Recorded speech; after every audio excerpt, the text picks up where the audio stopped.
જય શ્રી કૃષ્ણ મિત્રો, આજે આપણે સંક્ષિપ્ત મહાભારતમાં સમુદ્ર મંથન અને અમૃત વગેરેની પ્રાપ્તિની કથા વાર્તા સાંભળીશું. ઉગ્ર શિવાજીએ કહ્યું, સોનાગીદ ઋષિઓ મેરુ નામનો એક પર્વત છે. તે એટલો ચમકદાર છે કે જાણે તેમનો તેજ ઢગલો હોય. તેના સોનેરી શિખરોના સળકાટ સામે સૂર્યની પ્રભા ઝાંખી પડી જાય છે. તે ગગનચુંબી શિખરો રત્નોથી જડેલા છે. તેમાંથી એક શિખર પર ભેગા થઈને દેવતાઓ અમૃત પ્રાપ્તિ માટે ચર્ચા કરવા લાગ્યા. તે સભામાં ભગવાન નારાયણ અને બ્રહ્માજી પણ હતા. ભગવાન નારાયણે દેવતાઓને કહ્યું, દેવતાઓ અને અસુરો મળીને સમુદ્ર મંથન કરે. ફળ સ્વરૂપે અમૃતની પ્રાપ્તિ થશે. દેવતાઓએ ભગવાન નારાયણની સલાહથી મંદરાચલને ઉપાડવાનો પ્રયત્ન કર્યો. તે પર્વત મેઘોની જેમ ઊંચા શિખરોવાળો 11,000 યોજન ઊંચો અને એટલો જ અંદર ઘસેલો હતો. જ્યારે બધા દેવતાઓ પૂરી શક્તિ લગાવીને પણ તેને ઉપાડી ન શક્યા, ત્યારે તેમણે વિષ્ણુ ભગવાન અને બ્રહ્માજી પાસે જઈને પ્રાર્થના કરી, હે ભગવાન, તમે બંને અમારા કલ્યાણ માટે મંદરાચલને ઉપાડવાનો ઉપાય બતાવો અને અમને કલ્યાણકારી જ્ઞાન આપો. દેવતાઓની પ્રાર્થના સાંભળીને શ્રી નારાયણ અને બ્રહ્માજીએ શેષનાગને મંદરાચલ ઉપાડવા માટે પ્રોત્સાહિત કર્યા. મહાબળવાન શેષનાગે વનો અને વનવાસીઓ સહિત મંદરાચલને ઉપાડી નાખ્યો. હવે મંદરાચલ સાથે દેવતાઓ સમુદ્ર કિનારે પહોંચ્યા અને સમુદ્રને કહ્યું કે અમે લોકો અમૃત પ્રાપ્ત કરવા તમારા જળનું મંથન કરીશું. સમુદ્રએ કહ્યું, જો તમે અમૃતમાં મારો ભાગ રાખો તો હું મંદરાચલને ઘુમાડવાથી જે કષ્ટ થશે તે સહી લઈશ. દેવતાઓએ અને અસુરોએ સમુદ્રની વાતનો સ્વીકાર કરીને કચ્છપરાજને કહ્યું, તમે આ પર્વતનો આધાર બનો. કચ્છપરાજે સારું કહીને મંદરાચલને પોતાની પીઠ પર ધારણ કરી લીધો. હવે દેવરાજ ઇન્દ્ર અંત્ર દ્વારા મંદરાચલને ઘૂમવવા લાગ્યા. આ પ્રમાણે દેવતાઓ અને અસુરોએ મંદરાચલની મંથન અને વાસુકી નાગનું નોતરું બનાવીને સમુદ્ર મંથન શરૂ કર્યું. વાસુકી નાગના મોઢા તરફ અસુરો અને પૂંછડા તરફ દેવતાઓ હતા. વારવાર ખેંચાવાને કારણે વાસુકી નાગના મુખમાંથી ધુમાડો અને અગ્નિજ્વાળાઓની સાથે શ્વાસ પણ નીકળવા લાગ્યો. તે શ્વાસ થોડી જ વારમાં વાદળો બનીને થાકેલા દેવતાઓ પર જળ વરસતા હતા. પર્વતના શિખરો પરથી પુષ્પોની જડી વરસવા લાગી. મેઘગર્જના જેવો ગંભીર અવાજ થવા લાગ્યો. પર્વત પરના વૃક્ષો પરસ્પર અથડાઈને પડવા લાગ્યા. વૃક્ષોના ઘર્ષણથી અગ્નિ પ્રજ્વલિત થઈ ગઈ. ઇન્દ્રે મેઘો દ્વારા જળ વરસાવીને અગ્નિને બુઝાવી દીધી. વૃક્ષોનું દૂધ અને વનસ્પતિઓનો રસ ટપકી ટપકીને સમુદ્રમાં પડવા લાગ્યો. વનસ્પતિઓનો અમૃત જેવો પ્રભાવશાળી રસ અને દૂધ તથા સુવર્ણમય મંદરાચલના દિવ્ય પ્રભાવશાળી મણીઓમાંથી ટપકતા જળના સ્પર્શથી જ દેવતાઓ અમરતાને પ્રાપ્ત થવા લાગ્યા. તે ઉત્તમ રસનો સમિષ્ટથી સમુદ્ર જળ દૂધ બની ગયું અને દૂધમાંથી ઘી બનવા લાગ્યું. દેવતાઓએ મંથન કરતાં કરતાં થાકીને બ્રહ્માજીને કહ્યું, ભગવાન નારાયણ સિવાય બધા દેવતાઓ અને અસુરો થાકી ગયા છે.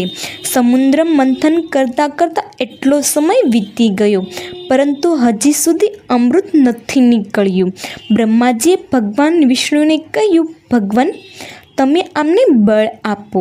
તમે તેમના એકમાત્ર આશ્રય છો. વિષ્ણુ ભગવાને કહ્યું, જે લોકો આ કાર્યમાં લાગેલા છે તેમને હું બળ આપી રહ્યો છું. બધા લોકો પૂરી શક્તિ લગાવીને મંદરાચલને ઘુમાવે અને સમુદ્રને શુદ્ધ કરી દે. ભગવાનના આ પ્રમાણે કહેવાથી જ દેવતા અને અસુરોનું બળ વધી ગયું. તેઓ અત્યંત વેગથી મથવા લાગ્યા. સંપૂર્ણ સમુદ્ર શુદ્ધ થઈ ગયો. તે સમયે સમુદ્રમાંથી અગણિત કિરણોવાળો શીતળ પ્રકાશયુક્ત શ્વેતવર્ણનો ચંદ્રમા પ્રગટ થયો. ચંદ્રમા પછી ભગવતી લક્ષ્મી અને પછી સુરાદેવી નીકળ્યા. તે જ સમયે શ્વેતસ્વર્ણવાળો ઉચ્છસવા ઘોડો પણ નીકળ્યો. ભગવાન નારાયણના વક્ષસ્થળથી શોભા વધારનારો દિવ્ય કિરણોથી ઉજ્જવળ કૌસ્તુભરણી ઇચ્છનીય ફળ આપનારું કલ્પવૃક્ષ અને કામધેનુ પણ તે જ સમયે નીકળ્યા. લક્ષ્મી, સુરા, ચંદ્રમા, ઉત્સવા આ બધા આકાશમાં દેવતાઓના લોકમાં ચાલ્યા ગયા. ત્યાર પછી દિવ્ય શરીરધારી ધન્વંતરી દેવ પ્રગટ થયા. તેમના હાથમાં અમૃતથી ભરેલું શ્વેત કમંડળ હતું.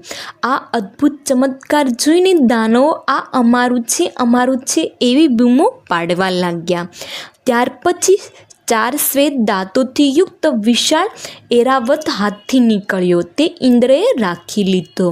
જ્યારે સમુદ્રનું બહુ જ મંથન કરવામાં આવ્યું ત્યારે તેમાંથી કાલકૂટ વિષ નીકળ્યું. તેની વાસથી જ લોકો અચેત થઈ ગયા.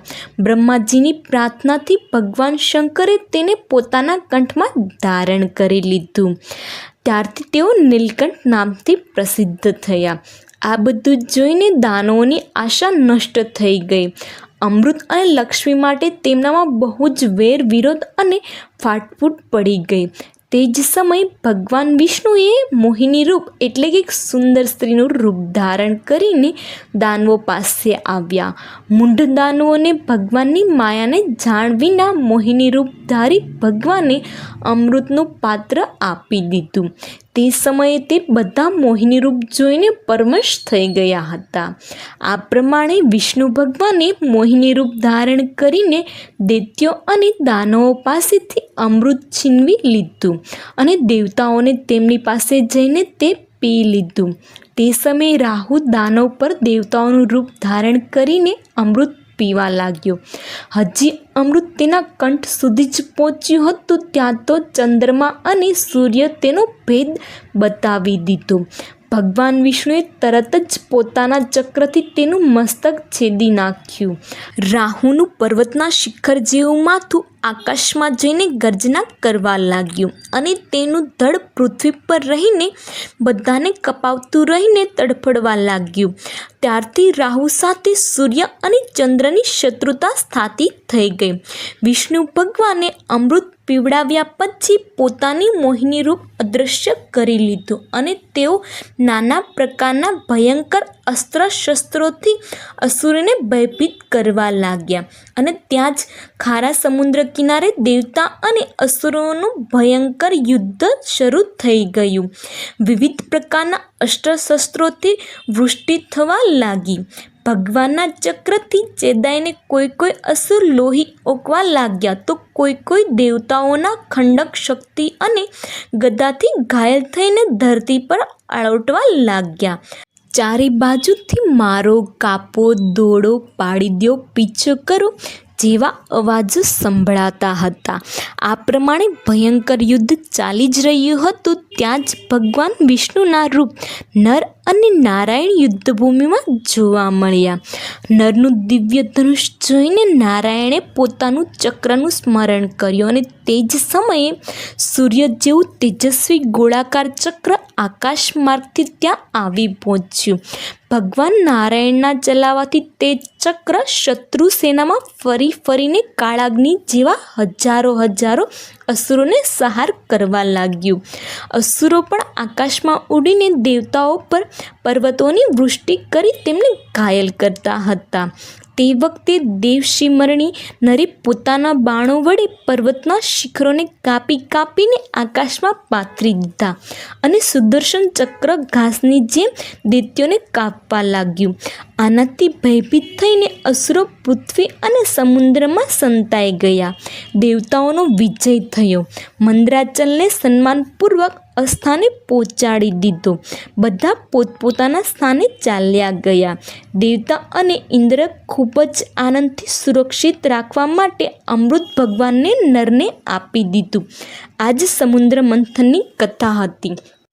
જો મિત્રો તમને આ મારી સંક્ષિપ્ત મહાભારતની આદિ પર્વની સમુદ્ર મંથન અને અમૃત વગેરેની કથા વાર્તા સારી લાગી હોય તો મારી ચેનલને લાઇક, શેર અને સબસ્ક્રાઈબ કરી દેજો. તેમજ કોમેન્ટ બોક્સમાં લખવાનું ન ભૂલતા. જય શ્રી કૃષ્ણ.